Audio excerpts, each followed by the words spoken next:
The option to use active duty forces in a law enforcement role should only be used as a matter of last resort and only in the most urgent and dire of situations. We are not in one of those situations now. I do not support invoking the Insurrection Act. Well, I did know that we were going to the church. I was not aware of a photo op was happening. Of course, the president drags a large press pool along with him. And look, I do everything I can to try to stay apolitical and to try and stay out of situations that may appear political.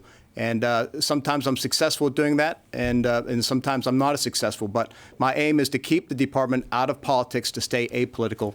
And that's what I continue to try and do, as well as my leaders here in the department. First, National Guard forces did not fire rubber bullets or tear gas into the crowd, as reported.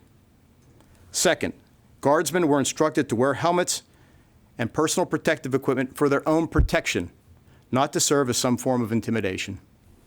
Third, military leaders, including the Chairman of the Joint Chiefs of Staff, were wearing field uniforms because that is the appropriate uniform when working in a command center and meeting with troops in the streets.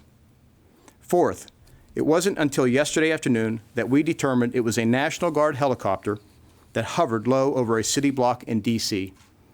Within an hour or so of learning of this, I directed the Secretary of the Army to conduct an inquiry to determine what happened and why, and to report back to me.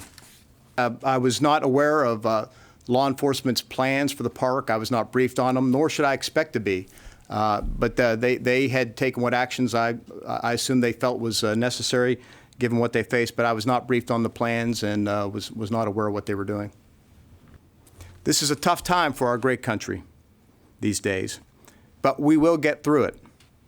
My hope is that instead of the violence in the streets, we will see peaceful demonstrations that honor George Floyd, that press for accountability for his murder, that move us to reflect about racism in America, and that serve as a call to action for us to come together and to address this problem once and for all.